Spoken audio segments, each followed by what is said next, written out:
One of the great privileges of teaching in a theological school is engaging with students. Everything is fun with students, but particularly when we get to what you might call the big questions. And it's really wonderful to have the luxury of time to do that, in class, out of class, in the lunchroom, etc. I could hardly say that up at VST we generate all the answers to the big questions, but that's not for lack of a lot of talking and a lot of wondering. Some of these questions naturally overlap with the field of biblical studies, the academic and formational engagement with the scriptures of the Hebrew Bible, or Old Testament, and the New Testament. One set of big questions arises around the relationship between the Hebrew Bible and the New Testament.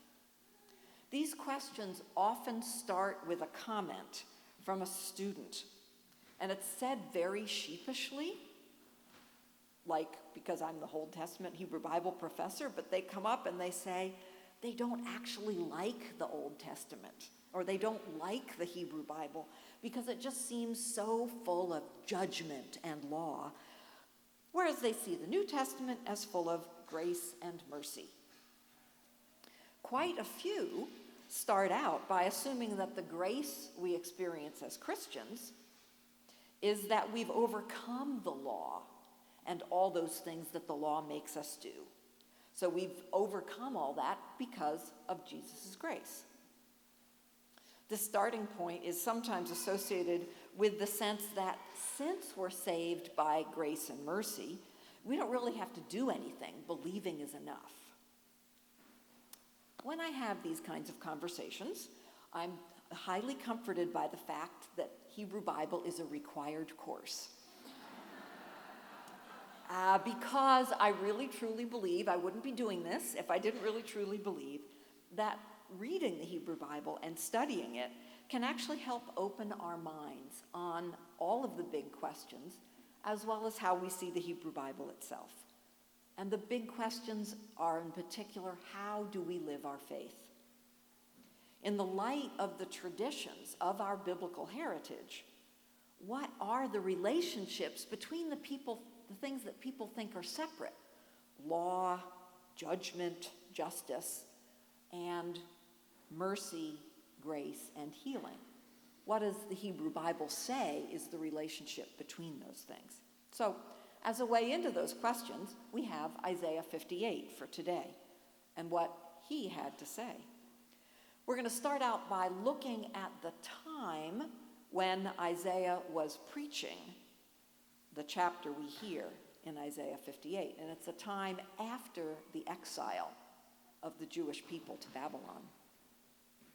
It was a time of displacement and loss. Everything that gave the people their identity had been swept away by disaster.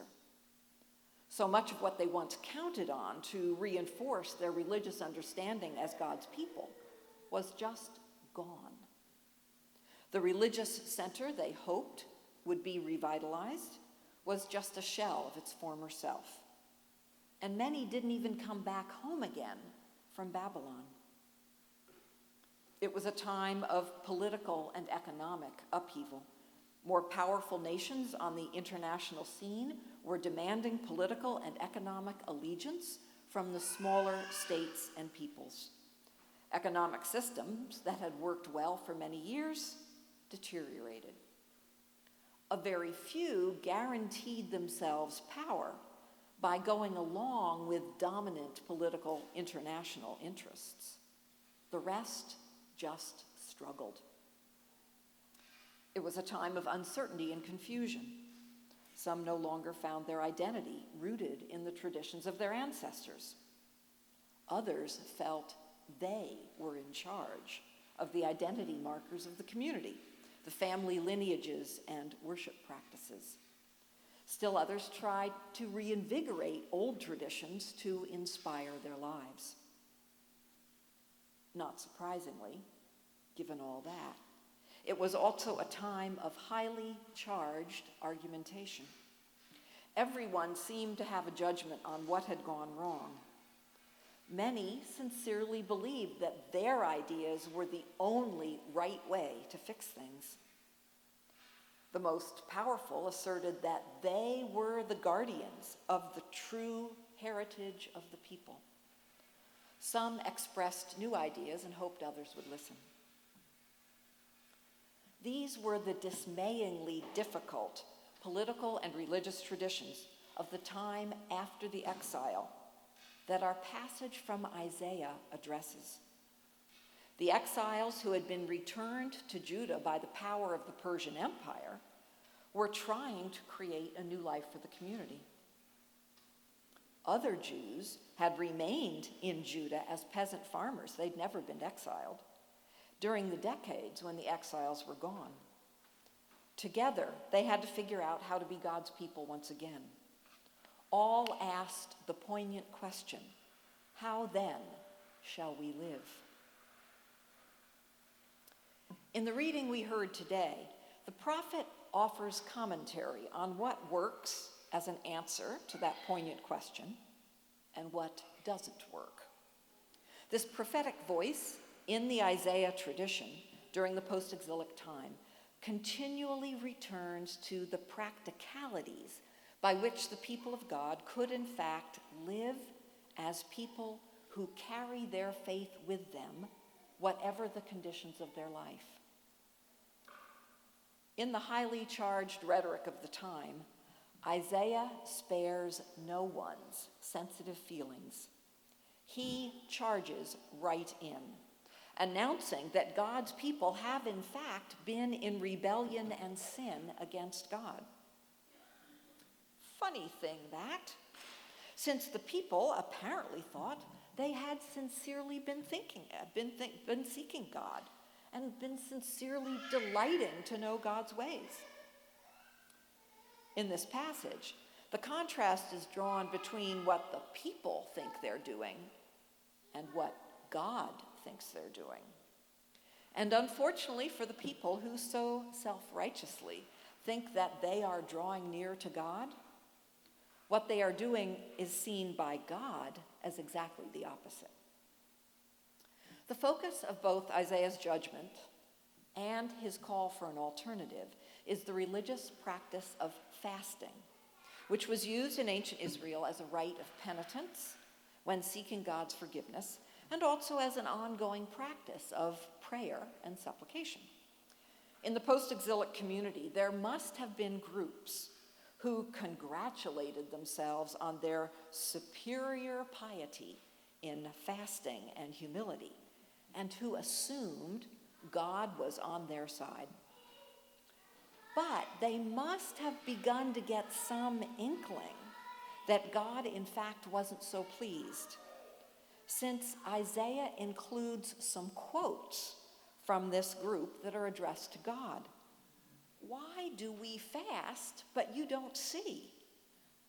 Why are we humbling ourselves and you're not even noticing, God? The unspoken assumption under these questions is that if their pious actions are good enough, then they will earn the Lord's approval in the form of righteous judgments. Well, in the words of Isaiah, the Lord has a different perspective on the whole matter. And Isaiah is the powerful poet who gets to deliver the news. He first undermines their understanding of fasting. Rather than being a righteous practice, in fact, their fasting leads to quarreling and fighting, oppressing their workers, and ostentatious displays of humility in sackcloth and ashes. In the context of a community deeply divided between an elite urban religious class and a large underclass of rural peasants, such a practice of fasting could only foment further division and distrust in the community. Isaiah builds the case that such fasting is in fact forsaking the ordinance of God in the very action that the fasters think is practicing righteousness. They say they seek God, but they are simply driving God further away. Then, in one of the most quoted passages of the Hebrew Bible, Isaiah announces God's alternative understanding of fasting. Is this not the fast that I choose? To loose the bonds of injustice, to let the oppressed go free, to share your bread with the hungry, and bring the homeless poor into your house? Line after line in the poem lists the actions that express the true practices of righteousness as God sees them. Removing the yoke of oppression and the speaking of evil, offering food to the hungry, and meeting the real needs of the afflicted. These actions could create a very different reality within a deeply divided community.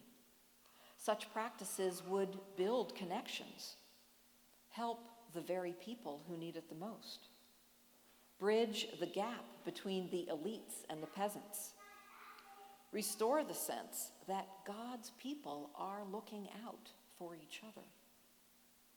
Now, at this point, it would really be easy to make a leap to today's context, today's world, to talk about the desperate need for the kind of righteousness Isaiah is talking about. Actions of justice and mercy, and lots of excellent preachers, all the way up to Martin Luther King Jr. and beyond, have done just that over the years. And I would never gainsay that. It's important to hear these words about justice and peace building and all of that. But I want to stay with the passage just a little bit longer, because Isaiah has another critical point he wishes to make. In the passage, there are what we can call consequences for these actions of real fasting that the prophet actually details in great length. Yes, the poem has talked about the false piety of the fasting group and has made clear God's sense of what real fasting entails. And here's where Hebrew Bible professors get really geeky. I actually counted the lines of the poem, and fully a third of the poem is about what happens when people do the righteousness God is asking them to do. This poetry, these lines about the natural outcome of justice and mercy, contain images that parallel the most beautiful verses of Isaiah's poetry in the whole book. When you loose the bonds of injustice and offer food to the hungry, your light shall break forth like the dawn. Your healing shall spring up. The Lord will guide you continually. You shall be like a watered garden in a parched land. Your ancient ruins will be rebuilt. The form of these verses is what's important. It's not that God rewards people for being good. Most of these phrases are expressed as the direct, unmediated outcomes of the actions themselves, not as some reward given to a good child by a stern parent. Justice and mercy themselves create blessing, bring healing, generate new life in old ruins, and light in dark places. Thinking and acting beyond our self-focused and self-congratulatory understandings of religiosity isn't a step towards earning God's approval, some picayune attention to legalisms that gets repaid with a divine pat on the head. Rather, letting the oppressed go free, and satisfying the needs of the afflicted are themselves actions that form us into those who live with God's guidance, those who know God's strength, those who are recognized and called repairers of the breach and restorers of streets to live in. That's, I think, the real good news in this passage for the troubled times we live in today. Isaiah, in this ancient text, shows us that actions of justice and mercy reach out beyond us, beyond even our intentions, into healing and freedom and food and well-being for neighbors and peoples as far as we can reach. We don't make a choice between law and grace. We don't have to make a choice between justice and love. Simultaneously, actions of justice and mercy practiced by us are at the very same time the formation of healing and grace within us, both as individuals and a community. We have been reminded by events these past months how desperately our world needs such grace and healing and justice. Isaiah reminds us that is both our calling and our life in God. May it be so.